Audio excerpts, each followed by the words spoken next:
ជំរាបសួរអ្នកទាំងអស់គ្នាឥឡូវខ្ញុំមកប្រាប់អ្នកទាំងអស់គ្នាអំពីលក្ខណៈដាក់ subtitle នៅលើ YouTube ដែលប្រើនៅក្នុង browser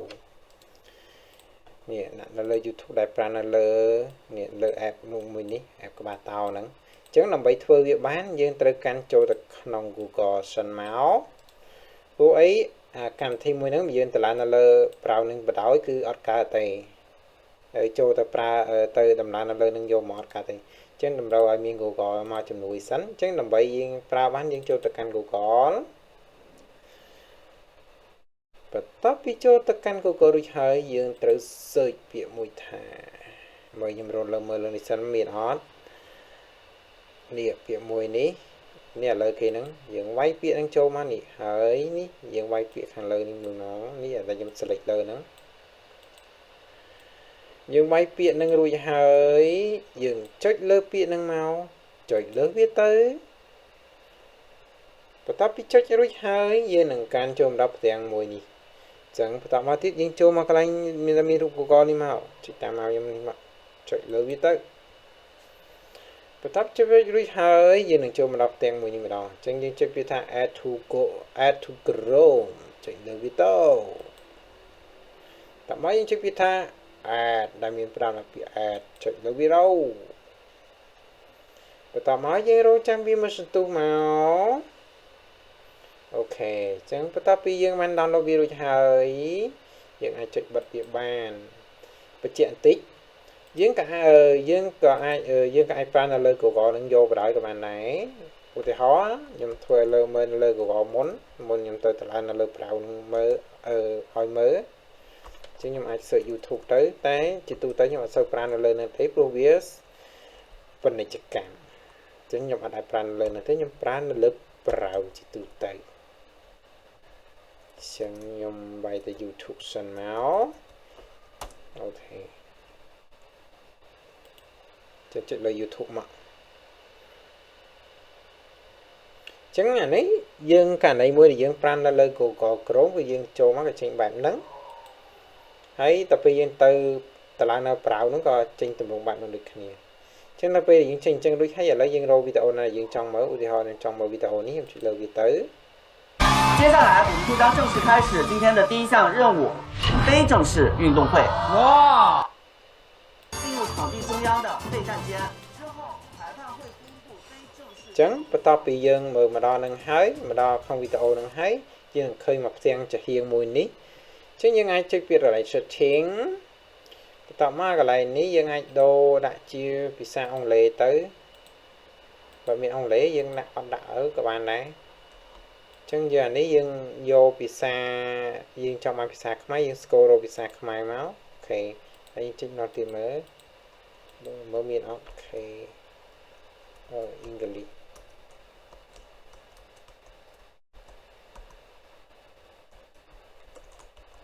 អត់ចេញទេបើអត់ចេញយើងដាក់អញ្ចឹងមើលចាំមើលចេញអត់សាក់មើល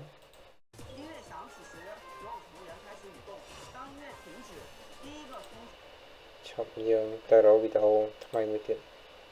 ពេលខ្លះវាធ្វើការ refresh ដែរចឹងចាំបន្តិចចាំមើលវាដើរដែរឬទេអ៊ីនធឺណិតវាដើរមកសិនទៅនេះវាថា loading subtitle ជាងរងចាំបន្តិចទៅ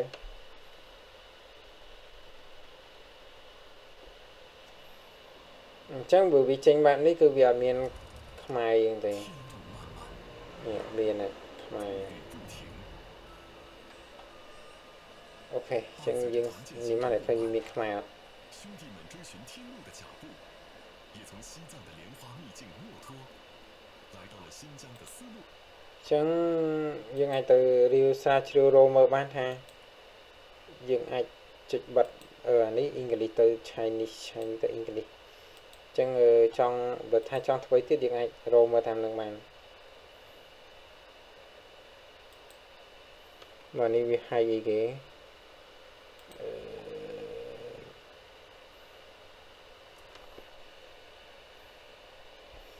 យើងទៅអានេះខ្ញុំគាត់តែប្រាប់ពីរបៀបដាក់ទេសប្រហែលទៀតយើងទៅសិក្សាខ្លួនឯងទៅអានេះណាមួយខ្ញុំគាត់ទៅប្រើលើកដំបូងណាខ្ញុំអត់តាមតេស្តវាបានច្រើនដងទេអញ្ចឹងវា លើកទី1រៀងបាក់ដែរចឹងឥឡូវតេស្តអានេះសាកមើលសិននេះចេញអង់គ្លេសចាំតិចចានេះវាចេញអង់គ្លេសជាមួយខ្មែរប៉ុន្តែបើសិនអ្នកទាំងអស់គ្នាចង់ឲ្យចេញតែខ្មែរចេញអង់គ្លេសទេអាហ្នឹងតើអ្នកទាំងអស់គ្នាទៅអង្គុយរៀវរោមើលខ្លួនឯងទៅខ្ញុំក៏មិនដឹងធ្វើមិនដែរបើសិនខ្ញុំដាក់ off ចេះខ្ញុំមិនដឹងថាចេញអត់ទេឥឡូវខ្ញុំសាក់ធ្វើសាក់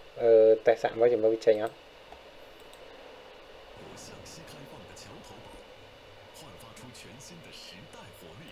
អត់ចេញទេចឹងអាហ្នឹងក៏តម្រូវឲ្យយើងដាក់ជាភាសាអង់គ្លេសនៅលើហ្នឹងដែរបានវា train ឲ្យចឹងបើសិនបិទអាលើនេះចេញគឺនៅតែអត់ចេញទេហើយអានេះហើយនេះក៏ខ្ញុំមិនដឹងហើយអីដែរឈប់បើសិនខ្ញុំសាក់មើលសិនអានេះបិទខ្មែរ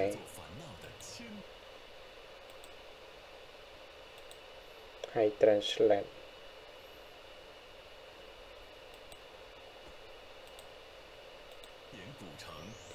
បើឥឡូវ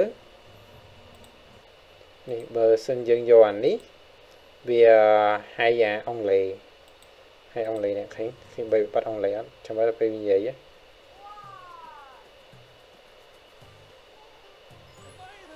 ឃើញអត់វាចេញតែខ្មែរឲ្យមើលទេចឹងអានេះខ្ញុំអត់ធ្វើច្រើនទៀតទេនាំតែវាវែងឆ្ងាយចឹងអានេះដល់ពេលយើងចង់បិទវាទោះជាបិទក៏វាដើរធម្មតាដែរហ្នឹងចឹងយើងអាចទៅសិក្សាខ្លួនឯងបន្ថែមទៀតទៅចឹងខ្ញុំបង្ហាញតែប៉ុណ្្នឹងទេសម្រាប់នៅលើ Google Chrome តោះចឹងយើងចូលមកកន្លែង browse ម្ដងចឹងយើងមកធ្វើនៅលើកម្មវិធី browse ចឹងដើម្បីធ្វើបានយើងចូលលើ browse ហ្នឹងមកចានេះខ្ញុំបិទវាចេញសិនចឹងដល់ពេលយើងចូលមក browse ហើយយើងនឹងឃើញបានទម្រង់បែបនេះបន្ទាប់មកយើងចូលមកកន្លែង tray 3មកបន្ទាប់មកយើងចូលពាក្យថា setting យើងរកពាក្យ setting ហ្នឹងមកបន្ទាប់មកទៀតពីរក setting យើងចូលនេះពាក្យនេះមកនេះយកកន្លែងមកដែលខ្ញុំចូលហ្នឹងមកបន្ទាប់មកយកខាងនេះមកនេះយកអក្សរនេះអក្សរដែលខ្ញុំដាក់មកចូលហ្នឹងហើយបន្ទាប់មកទៀតយើងយកកន្លែងនេះមកនេះចុចបើកអានេះមក developer ហ្នឹងកន្លែងមានពាក្យ developer mode ហ្នឹងចុចលើវាទៅហើយបន្ទាប់មកយើងយកកន្លែងនេះមកអូខេយកកន្លែងហ្នឹងបន្ទាប់មកទៀតយើងក៏ពិបាកទៅចុចរក file ញ៉ៃច្រើនឥឡូវមក copy តាមខ្ញុំទៅអានេះចាំខ្ញុំដាក់នៅក្នុង link description របស់ YouTube ឲ្យវិញអញ្ចឹងអាកន្លែងនេះកុំព្យូទ័រអ្នកនរគ្នាឈ្មោះអីអ្នកក៏គ្នាវាយឈ្មោះនឹងចូលកន្លែងហ្នឹងមកហើយចាំ copy យកទៅដាក់កន្លែង search នេះបណ្ដោយកន្លែង search របស់ file នេះឧទាហរណ៍ថាកុំព្យូទ័ររបស់ខ្ញុំឈ្មោះនេះឈ្មោះកុំព្យូទ័ររបស់ខ្ញុំគឺបែបហ្នឹងឈ្មោះ user ខ្ញុំគឺឈ្មោះហ្នឹងអញ្ចឹងខ្ញុំគាត់វាយឈ្មោះកន្លែងហ្នឹងមកឈ្មោះនឹងចូលទៅចា៎នេះខ្ញុំ copy វាមកទាំងអស់ហើយខ្ញុំចូលទៅកាន់កន្លែងនេះកន្លែង find location របស់កុំព្យូទ័រខ្ញុំហ្នឹងយល់បញ្ជាក់មកទៀតយើងចូលទៅកន្លែងនេះមកនេះយើងមិនចូលអានេះទេតែបញ្ជាក់ហ្នឹងទៅយើងមិនបានអាណាកន្លែងផ្ទាំងមួយហ្នឹងផ្ទាំងហ្នឹងមកអញ្ចឹងយើងអាចលុបវាអស់ហើយយើងចុច Control V មកហើយយើងចុច Enter មកយើងនឹងមកដល់កន្លែងនេះហើយបន្ទាប់មកទៀតអ្វីដែលយើង download មុនហ្នឹងយើងដើររកមកយើងដើររកនេះពាក្យនេះយើងរកពាក្យនេះមកនេះអញ្ចឹងបន្ទាប់ពីយើងរកបានហើយយើងចុចលើវា2ដងមកបន្ទាប់មកយើងចុចលើអា folder មួយហ្នឹងមកហើយយើងចុចពាក្យថា select folder ហ្នឹងមកអូខេបន្ទាប់ពីយើង select ហើយយើងបានប៉ុណ្្នឹងយើងអានេះគឺគេបន្ទាប់ពីរបៀបនៃការប្រើប្រាស់យើងអាចមើលតាមនឹងទៅតែនឹងគេប្រើមិនអីមិនហ្នឹងអ្នកបងប្អូនយកសិក្សាខ្លួនឯងទៅតែអានេះខ្ញុំគាត់តែប្រាប់ទូទេចឹងអានេះយើងចូលមកវិញមកហើយអានេះយើងចុចបើករួចហើយយើងអាចចុចចូលទៅមើលបើក YouTube មក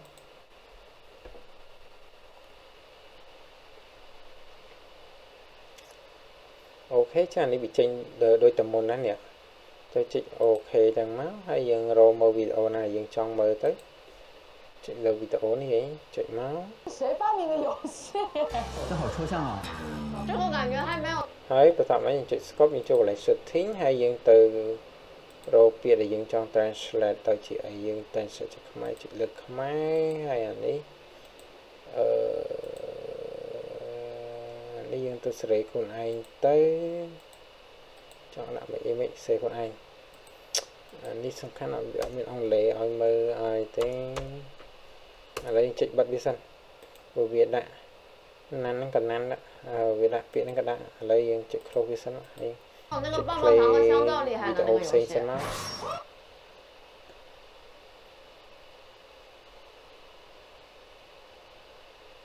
นี่แต่วิจัยสคริปต์ออนไลน์จะให้คือวิจัยខ្មែរមកចឹងអ្វីដែលខ្ញុំចង់បង្ហាញគឺមានតែប៉ុណ្្នឹងឯងចឹងសល់អ្វីផ្សេងទៀតអ្នកនរគ្នាទៅចុចសិក្សាស្វែងរកដោយខ្លួនឯង